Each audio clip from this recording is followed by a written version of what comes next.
하나님께서는 바알을 찾아 나선 이스라엘 백성들을 가시와 담으로 막으셨습니다.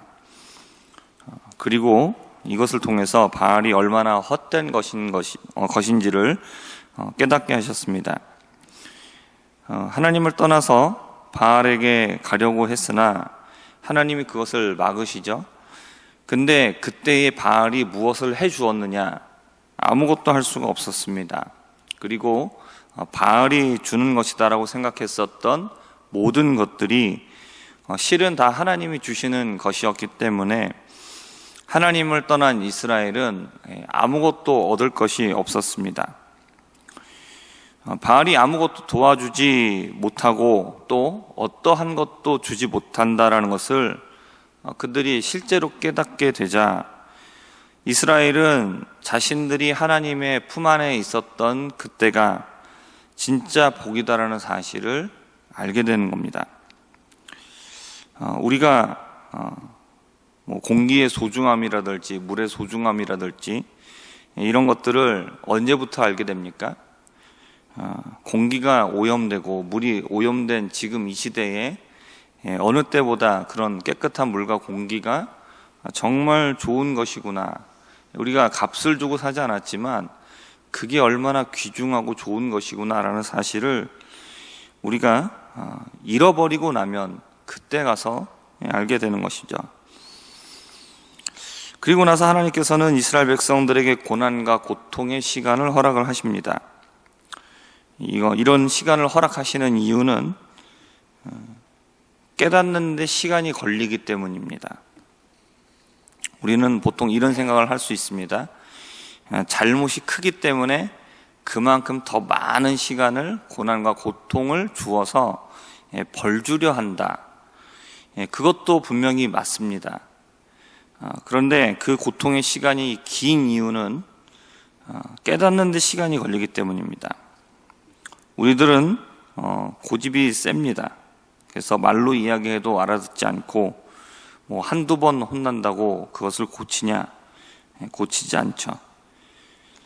고집이 세면 셀수록 그만큼 고난과 고통이 있어야 비로소 무언가 잘못됐다라는 것을 깨닫고 그제서야 찾지 않던 하나님을 찾게 되기 마련입니다. 우리가 잘못된 식습관, 운동 안 하고 그렇게 살다가 우리가 언제 깨닫게 됩니까? 중병을 알아야 깨닫죠. 조금 아파서는 말도 안 듣습니다. 중병을 알아서 자기 스스로 이러다 죽겠구나라고 싶으면 그때 뭔가 잘못됐다는 걸 깨닫는 거죠. 그리고 어떻게 합니까? 그렇게 가라고 해도 안 가는 병원을 자기 발로 찾아가죠. 우리가 마찬가지입니다.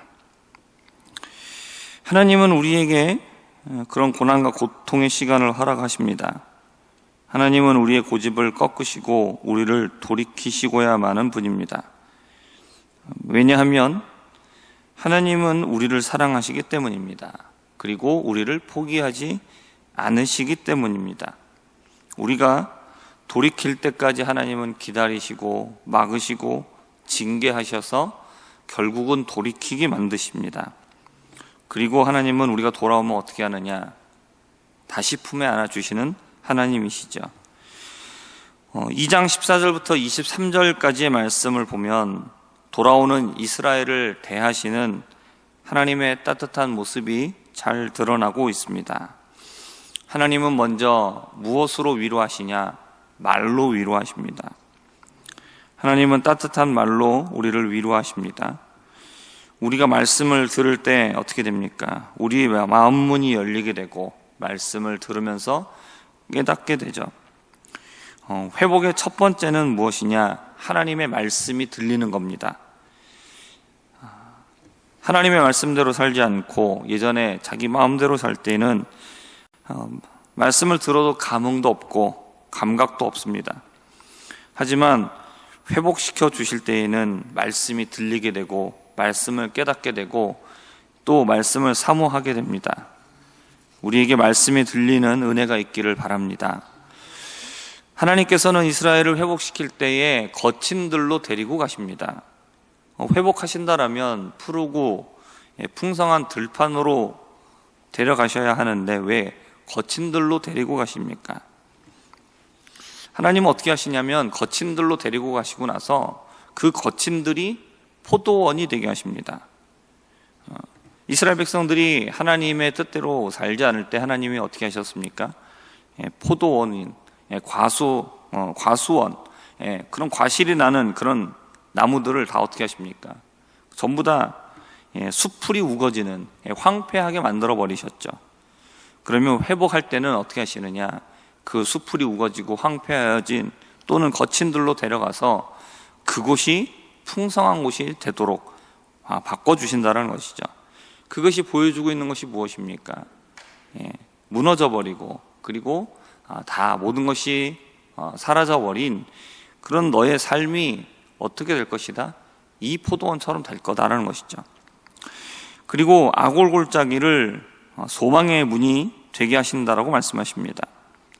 아골골짜기는 여리고를 점령한 후에 여호와께 드려야 될 제물을 숨긴 아간을 돌로 쳐서 죽인 곳입니다. 아골골짜기가 상징해주고 있는 것은 무엇입니까?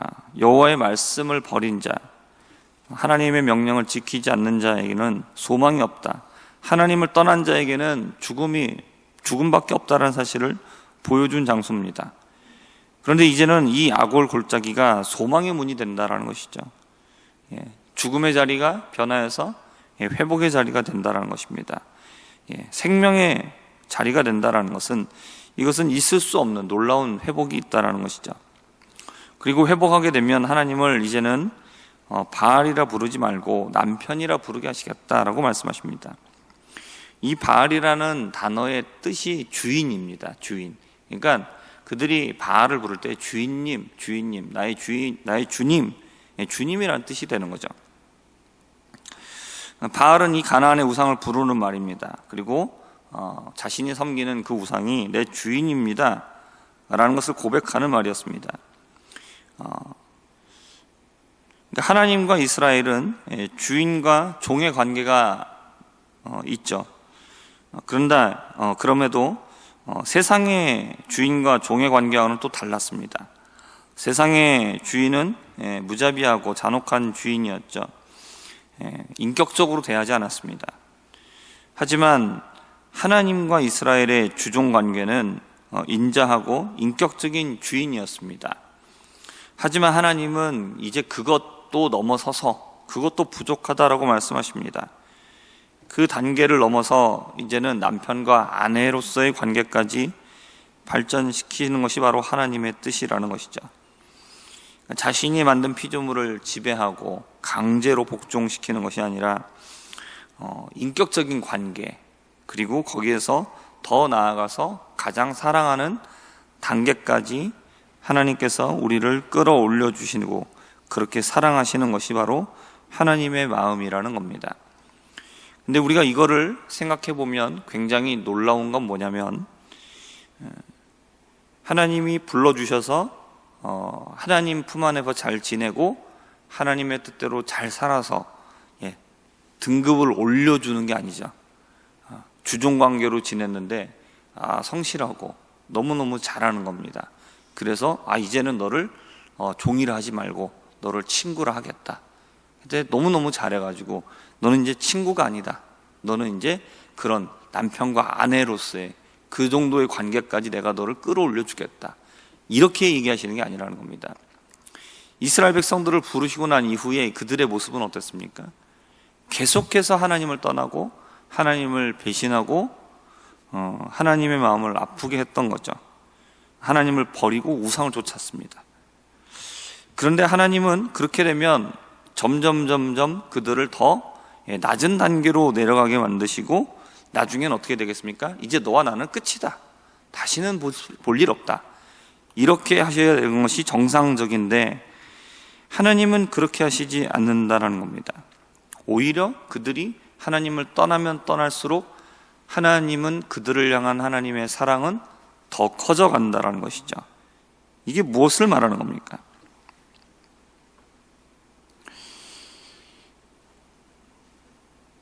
하나님을 배신하고 떠난 하나님이 택하신 백성, 하나님의 자녀, 그들을 향한 하나님의 방법이 뭐냐라는 것, 이것은 한량없는 사랑을 부어버리는 것입니다.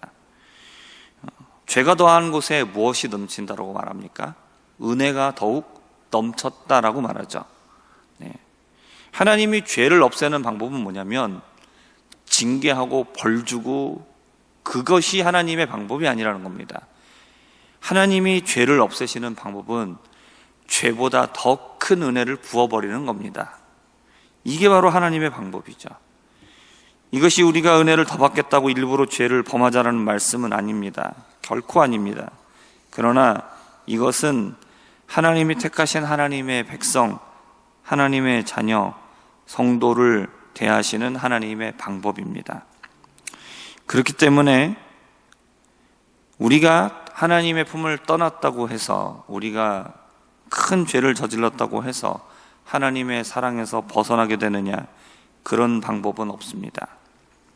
왜냐하면 하나님은 하나님의 신부가 되게 하시기 때문입니다. 이스라엘로 대표되는 우리들은 진실함이 없습니다. 그런데 하나님께서는 그러한 우리에게 장가들어 내가 영원히 함께 살 것이다 라고 말씀합니다.